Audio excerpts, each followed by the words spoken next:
이 방송을 듣는 여러분들에게 주님의 크신 은혜가 있길 바랍니다. 예수님을 믿기 쉽지 않은 곳에서 어떻게 보면 목숨 걸고 신앙생활을 하신 여러분들에게 더욱 하나님의 크신 은혜가 있길 바랍니다. 그래서 더욱 여러분들은 이 복음의 목마른 자 되시길 바랍니다.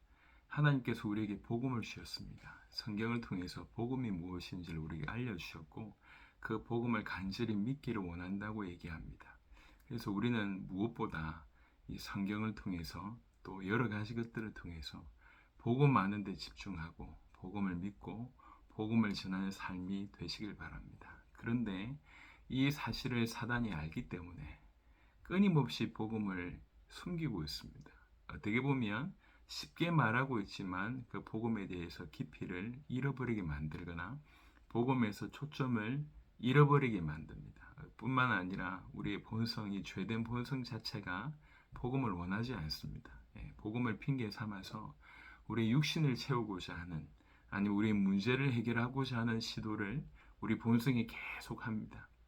그러니 우리가 더욱 깨어서 복음에 집중해야 될 것 같습니다. 우리 본성에 맞지 않고 사단이 끊임없이 숨기려고 하고 변질시키려고 하고 속이려고 한다고 하는 것을 우리가 제대로 알아서 더욱 복음에 집중하는 그런 은혜 있길 바랍니다. 우리는 지난 시간 이어서 계속 앞으로도 몇 주간 이 복음에 관해서 계속 여러분하고 귀중한 시간을 가지려고 합니다. 성경 특별히 사도들이 뭐라고 복음을 전했는지를 지난 시간에 말씀을 드렸습니다. 그들은 예수님에 대해서 말씀을 전했습니다. 예수님이 어떤 분이신지, 그가 무슨 일을 하셨는지, 그러니까 그 모든 것들을 요약해서 예수님이 하나님의 아들 그리스도이심을 그들은 알았고 믿었고 또 그렇게 그들은 전했습니다. 사도행전 17장에 사도 바울은 아예 관례가 되어서 성경 전체를 풀어내면서 먼저 그리스도가 어떤 분인지를 소개합니다. 그리스도가 해를 받고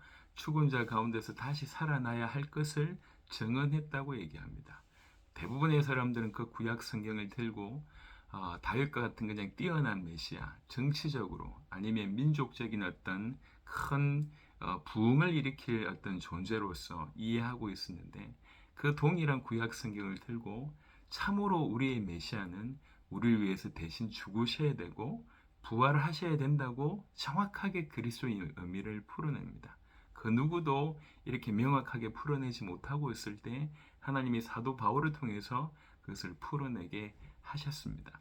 그리고 내가 너에게 전한 이 예수가 곧 그리스도라고 얘기했습니다. 사도 바울은 그리스도가 어떤 존재인지를 정확하게 증언하고 그리고 이 예수가 그리스도라고 말했습니다. 지금 그 사도 바울의 증언이 우리에게도 동일하게 유효합니다. 왜 그러냐면 유대인들이 그리스도에게서 그 그리스도의 의미에서 조금씩 벗어났던 것처럼 오늘날 우리 또한 그리스도의 의미를 많이 상실하고 있다고 여겨집니다. 그리고 왜 예수가 그리스도인지 정확하게 모르고 있습니다. 예수 그리스도 믿는다고 하는데 사실상 불신자와 별반 다를 바 없거나 여타 종교인들과 별반 다를 바 없는 수준에 머물고 있음을 보게 됩니다. 그래서 저와 여러분들이 성경을 통해서 그리스도를 정확하게 알아야 된다고 말씀드리고 싶습니다. 왜 이 땅에 그리스도께서 오셨습니까? 메시아가 왜 이 땅에 오셨습니까? 우리를 구원하기 위해서 오셨습니다. 그러니까 다른 말로 얘기하면 우리는 구원받지 않으면 안 될 절망적인 상태에 빠져 있다는 거예요. 그런데 그 절망적인 상태에서 우리 스스로는 절대로 빠져나오지 못한다. 구원할 수 없다라고 하는 것이 우리의 실상입니다. 그래서 하나님께서 우리를 건져내시기 위해서 메시아를 보낸 것입니다. 도대체 우리가 어떤 문제 가운데 빠져 있습니까? 그냥 돈 없는 문제일까요? 아니면 정치적인 문제일까요? 관계의 문제일까요? 정신의 문제일까요? 지식이 없음의 문제일까요? 그렇지 않습니다. 우리의 문제는 그 모든 것들보다 훨씬 심각합니다. 그 모든 문제를 야기하는 어떤 부분들이 있다는 거죠. 그게 성경에서 얘기하고 있습니다. 특별히 창세기 3장에서 명확하게 얘기하고 있습니다. 우리 모든 문제는 죄 때문에 왔습니다. 우리의 모든 문제는 하나님을 떠나서 왔습니다. 우리 모든 문제의 배경에 사단의 공격이 있었다고 성경은 분명히 얘기하고 있습니다. 여러분, 성경은 하나님을 말씀하시면서 그분이 창조주, 창조의 근원임을 얘기하고 있습니다. 무엇보다도 그는 생명의 근원이고 생명을 우리에게 주시는 분이시고 생명 자체이십니다. 그래서 누구든 그 하나님과 연결되어 있으면 생명 있는 자, 살아있는 자가 되는 것이고 누구든 그 하나님과 끊어지면 생명이 없는 자, 죽은 자가 되는 것입니다. 여러분, 우리는 죄라고 하는 것에 대한 인식이 조금 있고 사단이라고 하는 존재에 대한 인식이 조금 있지만 우리가 참 없는 것이 뭐냐면 하나님과의 끊어짐이 얼마나 엄청난 것인지에 대해서는 잘 없다는 것입니다. 예, 예수님께서는 마가복음 15장 34절에 하나님이시여 하나님이시여 어찌하여 나를 버리시나이까 라고 하는 기도를 올려드립니다. 여러분, 누구보다도 이 하나님과의 끊어짐이 얼마나 무섭고 두려운 일인지를 예수님이 정확하게 아셨습니다. 그 십자가 지시기 전에 우리가 알고 있는 겟세마네 동산에서의 기도를 우리가 압니다. 얼마나 땀이 피가 될 정도로 기도하시면서 이 잔을 나에게서 옮겨달라고 기도했던 거 우리가 알고 있지 않습니까? 왜 그랬을까요? 십자가에 못 박히는 그 육신적인 고통 때문이었을까요? 아니면 자기는 사람들을 위하는데 그 사람들이 자기를 배신하는 그리고 사람들이 자기를 비난하는 어떤 그 수치 때문에 힘들어했을까요? 정신적인 힘든 것이었을까요? 물론 100% 아니었다고는 할 수 없지만 사실 그 모든 요소보다 더 심각한 것은 그 십자가상에서 아버지 하나님께 버림받는 바로 그 부분 때문에 이 잔을 내게서 옮겨달라고 기도한 겁니다. 예수님은 십자가상에서 죄 자체가 되셨고 그 죄로 말미암아 자기 몸에 심판을 받으신 일이 벌어졌습니다. 그러면서 하나님과의 끊어짐이 일어나는 것이죠. 그래서 이 하나님과 끊어진다고 하는 것이 얼마나 엄청난지를 정확하게 알고 있었다고 말씀드릴 수 있겠습니다. 그래서 어떤 것보다 인간에게 있어서 또 모든 인류와 만물에 있어서 가장 큰 심각한 문제는 하나님과의 단절입니다. 하나님과의 끊어짐입니다. 그것 때문에 모든 문제가 왔다고 해도 과언이 아닙니다. 창세기 2장 7절에 여호와 하나님이 땅의 흙으로 사람을 지으시고 생기를 그 코에 불어넣으시니 사람이 생명이 되니라. 인간은 하나님과 함께해야 사는 존재라는 해석으로 볼 수가 있습니다. 그러다가 에베소 2장 1절에 그는 허물과 죄로 죽었던 너희를 살리셨도다. 허물과 죄로 죽게 됩니다. 우리 모든 인류가 이런 상태입니다. 하나님과 끊어졌기 때문에 그 다음에 오는 것이 죽음입니다. 고통입니다. 수많은 결핍입니다. 그래서 인류에 일어난 모든 문제는 하나님과의 끊어짐 때문이라고 해도 과언이 아닙니다. 또 동시에 그 이유는 죄 때문이라고 성경은 얘기합니다. 왜 인간이 하나님과 끊어졌을까요? 왜 그런 일이 벌어졌을까요? 창세기 3장에는 명확하게 아담과 하와의 모습을 통해서 보여집니다. 그것을 이사야 59장 2절에는 이렇게 설명합니다. 오직 너희 죄악이 너희와 너희 하나님 사이를 갈라놓았고 너희 죄가 그의 얼굴을 가리어서 너희에게서 듣지 않으시게 함이니라. 여러분, 죄가 하나님과 우리를 갈라놓습니다. 왜 그렇습니까? 성경에 보니까 베드로전서 1장 16절에 기록되었을 때 내가 거룩하니 너희도 거룩할지어다 하셨느니라. 우리 하나님은 거룩하신 분이십니다. 공의로우신 분이십니다. 거룩하신 하나님이십니다. 그거를 다른 표현으로 얘기하자면 죄에 대해서는 진노하시는 분이시라고 하는 거죠. 죄에 대해서는 심판하시는 분이십니다. 그래서 하나님은 거룩하시기 때문에 죄와 죄인과 같이 있을 수 없습니다. 그래서 죄가 관여함으로 하나님과 인간 사이가 갈라지는 일이 벌어집니다. 우리가 알고 있기로 창세기 2장 16절 17절 하나님께서 언약을 아담에게 또 인류에게 허락하십니다. 그런데 인류의 대표되는 그 아담은 그 약속을 어기는 일이 벌어집니다. 창세기 3장 6절에 여자가 그 나무를 본즉 먹음직도 하고 보암직도 하고 지혜롭게 할 만큼 탐스럽기도 한 나무인지라 여자가 그 열매를 따먹고 자기와 함께 있는 남편에게도 주매 그도 먹은지라. 하나님의 약속을 어기는 장면이 정확하게 나와 있습니다. 창세기 2장 16절 17절에 여호와 하나님이 그 사람에게 명하여 이르시되 동산 각종 나무의 열매는 네가 임의로 먹되 선악을 알게 하는 나무의 열매는 먹지 말라.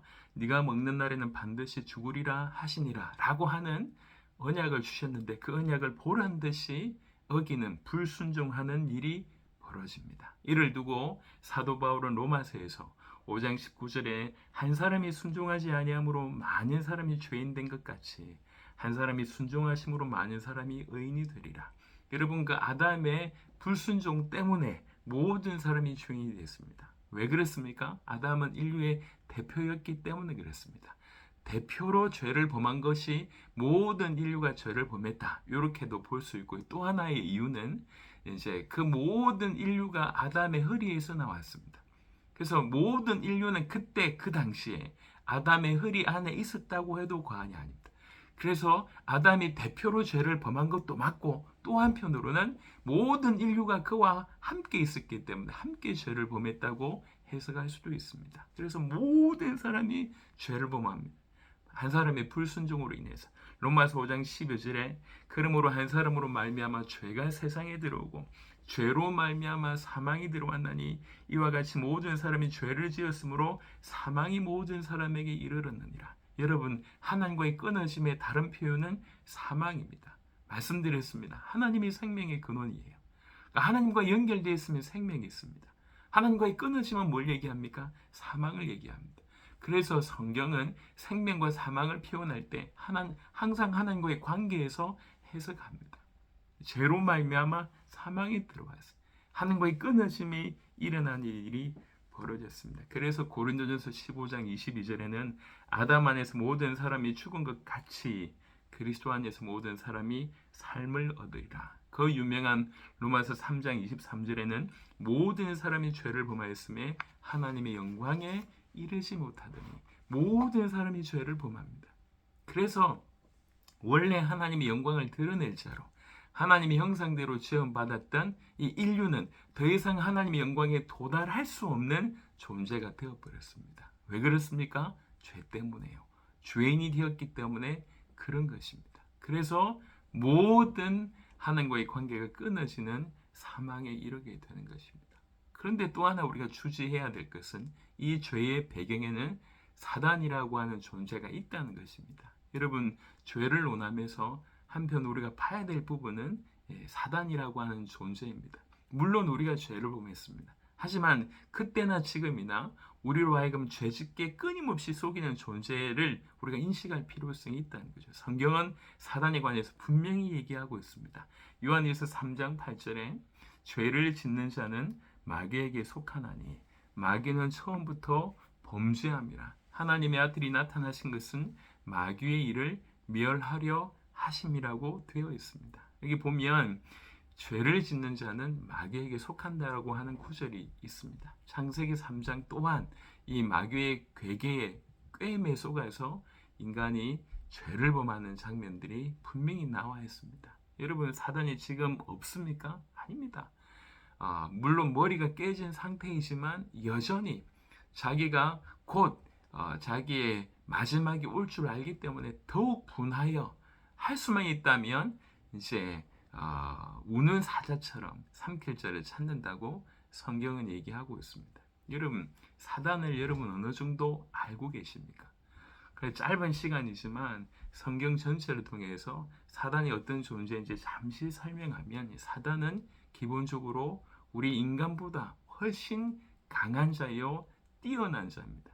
감히 하나님과 대적하겠다라고 일어난 자고 신학자들에 의하면 천사 하늘의 별 3분의 1을 타락시켰다. 그러니까 천사들을 타락시킨 장본인입니다. 천사의 높은 지위를 가지고 있었다고 봅니다. 천사들을 타락시킬 정도의 존재니까 얼마나 뛰어나겠습니까? 얼마나 교만하겠습니까? 이사야 14장 12절부터 15절에 너 아침의 아들 계명성이 어찌 그리 하늘에서 떨어졌으며 너 열국을 엎은 자여 어찌 그리 땅에 찍혔는고 네가 네 마음에 이르기를 내가 하늘에 올라 하나님의 뭇별 위에 내 자리를 높이리라 내가 북극 지폐의 산 위에 앉으리라 가장 높은 구름에 올라가 지극히 높은 이와 같아지리라 하는도다. 그러나 이제 네가 스올 곧 구덩이 맨 밑에 떨어짐을 당하리로다 라고 되어 있습니다. 감히 지극히 높은 이와 같아지리라 이렇게 얘기할 정도로 아주 뛰어난 존재이고 힘 있는 존재이고 그러면서 지혜 있는 존재인데 또 한편으론 이렇게 교만한 존재라고 얘기를 합니다. 계시록 12장의 9절에 보니까 큰 용이 내쫓기니 옛뱀 곧 마귀라고도 하고 사탄이라고도 하며 온 천하를 꿰는 자라. 그 옛뱀 아담과 하와를 쏟게 만들었던 속였던 그 옛뱀은 마귀라고도 하고 사탄이라고도 하고 온 천하를 꿰는 자라고 얘기합니다. 그가 땅으로 내쫓기니 그의 사자들도 그와 함께 내쫓기니라. 에베소 2장 2절에 그때 너희는 그 가운데서 행하여 이 세상 풍조를 따르고 공중의 권세 잡은 자를 따랐으니 곧 지금 불순종의 아들들 가운데 역사하는 영이라고 되어 있습니다. 지금 공중의 권세 잡은 자 그리고 불순종의 아들들 가운데 역사하는 영이라고 표현되어 있습니다. 이 정도로 온 천하를 꿰는 자, 그 정도의 능력 있고 지혜 있고 뛰어나고 강한 자인데 교만하고 악한 자라고 성경은 얘기하고 있습니다. 요한복음 8장 44절에 너희는 너희 아비 마귀에게서 났으니 너희 아비 욕심대로 너희도 행하고자 하느니라. 그는 처음부터 살인한 자요 진리가 그 속에 없으므로 진리에 서지 못하고 거짓을 말할 때마다 제 것으로 말하나니 이는 그가 거짓말장이요 거짓의 아비가 되었습니다. 굉장한 능력 있고 뛰어나고 지혜롭고 그렇지만 또 한편으로는 살인한 자요 거짓말장이요 거짓의 아비요 진리가 없다고 얘기를 합니다. 요한일서 5장 19절에는 또 아는 것은 우리는 하나님께 속하고 온 세상은 악한 자 안에 처한 것이며 악한 자 안에 이 세상이 처해 있다고 얘기를 하고 있습니다. 악한 자라고 얘기하고 있고 그 악한 자가 세상을 붙들고 있음을 지금 얘기를 하고 있습니다. 또 그러면서 한편으로는 요한복음 12장 31절에 이제 이 세상에 대한 심판에 이르렀으니 이 세상의 임금이 쫓겨나리라. 요한복음 16장 11절에 심판에 대하여라 함은 이 세상 임금이 심판을 받았습니다. 고린도후서 4장 4절에 그 중에 이 세상의 신이 믿지 아니하는 자들의 마음을 혼미하게 하여 그리스도의 영광의 복음의 광채가 비치지 못하게 함이니 그리스도는 하나님의 형상이니라. 세상의 임금, 세상의 신이라고 표현했습니다. 여러분 알고 있듯이 감히 사탄이 예수님을 시험을 했습니다. 그 시험 중에 세 가지의 시험을 하죠. 40일 동안 금식하신 예수님께 이 돌을 빵으로 떡으로 만들어 봐라 이렇게 얘기하고 저 성전 꼭대기에서 뛰어내려 봐라. 성경에 기록하기를 이제 네 발이 땅에 닿지 않겠다고 얘기했으니까 뛰어내려 봐라. 이렇게도 이제 시험을 합니다. 그리고 또 하나의 시험이 나에게 경배하라. 그러면 천한 만국을 내가 너에게 주겠다고 얘기를 합니다. 이만큼 사단이 지금 세상의 임금, 세상의 신으로서 있다고 하는 것을 보게 되는 것입니다. 여러분 앞으로 주님 오실 날이 가까워지는데 그러면 그냥 모든 것들이 깨끗하고 정화되어져 나가는 방향으로 갈까요? 그렇지 않을 것입니다. 가면 갈수록 주님 오실 날이 가까우면 가까울수록 더욱 강력하게 사단이 할 수 있는 모든 것들을 동원해서 믿는 자들까지 넘어뜨리려고 할 것입니다. 정치와 경제와 문화 모든 것들에 엄청난 파괴적인 영역으로 이 영향력을 끼치며 들어올 것이라고 우리가 생각해 볼 수가 있습니다. 너무 강력하고 너무 악하고 그러면서 또 엄청난 이 세상을 지금 움켜잡고 있다고 보여집니다. 그러면서 끊임없이 요한복음 10장 10절에 도둑이 오는 것은 도둑질하고 죽이고 멸망시키려는 것뿐이요 내가 온 것은 양으로 생명을 얻게 하고 더 풍성히 얻게 하려는 것이라. 여러분 사단은 장난을 치지 않습니다. 여러분에게 여러분이 하나님을 믿는다고 하는 거 여러분 안에 하나님의 생명이 계시다고 하는 거 우리보다 사단이 정확하게 알고 있습니다. 그럼에도 불구하고 사단이 우리를 공격하는 것은 목숨 걸고 공격하는 것입니다. 그래서 정말 도둑질하고 죽이고 멸망시키려고 덤벼듭니다. 우리의 모든 좋은 것 아름다운 것 싹 다 도둑질하고 죽이려고 하고 멸망시키려고 합니다. 여러분 속지 마시길 바랍니다. 사단은 치밀하게 우리를 도둑질하고 죽이고 멸망시키려고 합니다. 에베소 6장 10절에서 20절에는 우리가 하나님의 전신갑주를 취할 것에 대한 얘기를 합니다. 왜 전신갑주를 취하라고 합니까? 그 이유를 설명하기를 11절에 에베소 6장 11절에 마귀의 간계를 능히 대적하기 위하여 하나님의 전신갑주를 입으라. 하나님의 전신갑주를 입을 이유가 있는데 그게 마귀의 악한 깨, 이 간사한 속임수, 이거 대적하기 위함이라고 얘기합니다. 12절에 우리의 씨름은 혈과 육을 상대하는 것이 아니요 통치자들과 권세들과 이 어둠의 세상 주관자들과 하늘에 있는 악의 영들을 상대합니다. 이렇게 끊임없이 공격하기 때문에 그걸 우리가 상대해야 되지 않냐. 그러니 전신갑주를 취해야 되지 않냐라고 얘기합니다. 고린도후서 11장 14절에 이것은 이상한 일이 아니니라 사탄도 자기를 광명의 천사로 가장하느니 어떤 면에서는 광명의 천사로 가장해서 우리를 공격합니다. 또 베드로전서 5장 7절 8절에 너의 염려를 다 주께 맡기라 이는 그가 너희를 돌보심이라 근신하라 깨어라 너희 대적 마귀가 우는 사자같이 두루다니며 삼킬 자를 찾나니 지금이 바로 그러한 때입니다. 한편으로는 광명의 천사처럼 한편으로 우는 사자처럼 또 모든 것을 동원해서 악한 깨를 통해 가지고 악한 속임수를 통해서 우리를 끊임없이 도둑질하고 죽이고 멸망시키려고 하는 것이 사탄입니다. 그 강한 자, 지혜로운 자, 엄청난 세력을 가지고 있고 권세를 가지고 있고 그러면서 끊임없이 우리를 공격하는 자, 적당하게 아니라 우리가 죽고 멸망당할 때까지 모든 것을 탈취당할 때까지 공격하는 자, 그게 사탄입니다. 그런데 사탄이 그냥 공격하지 않습니다. 사탄은 알고 있어요. 지혜롭습니다. 뭐가 중요한지. 고린도후서 4장 4절에 그 중에 세상의 신이 믿지 아니하는 자들의 마음을 혼미하게 하여 그리스도의 영광의 복음의 광채가 비치지 못하게 함이니 그리스도는 하나님의 형상이니라. 뭐가 중요한지를 압니다. 그래서 그 그리스도, 이 그리스도의 영광의 복음, 그 광채, 그 빛을 비추지 못하게 만듭니다. 이 빛이 불신자에게 비춰지면 참된 구원을 받을 것이며 이 빛이 믿는 자에게 이미 믿고 있는 자에게 계속 비춰진다고 하면 다 달리 방황하지 않고 정말 주님의 사람으로 주님의 귀한 일들을 하게 될 것인데 구원받은 자가 계속 공격을 받고 이 빛에 대해서 계속 변질되는 일이 있다 보니까 이 땅에서 구원받은 자가 너무 방황하는 것을 많이 보게 됩니다. 사탄이 알고 있어요. 그래서 끊임없이 복음을 알지 못하도록 복음에서 벗어나도록 공격을 해오는 것입니다. 그래서 우리는 더욱 정신을 바짝 차려야 될 것입니다. 여러분 열심히 정말 어떻게 저런 상황 가운데 신앙생활을 할 수 있을까라고 하는 사람들이 많이 있습니다. 그런데 의외로 그런 사람들 중에도 오히려 복음에서 벗어나거나 복음에 희미한 경우들이 많이 있음을 보게 됩니다. 참 안타까운 일이죠. 우리는 영적으로 눈 열려야 되겠습니다. 그러므로 인간 모든 문제의 본질은 하나님을 떠나서 모든 문제가 온 것입니다. 왜 그렇습니까? 죄 때문입니다. 그 배경이 뭐가 있습니까? 사단이 존재합니다.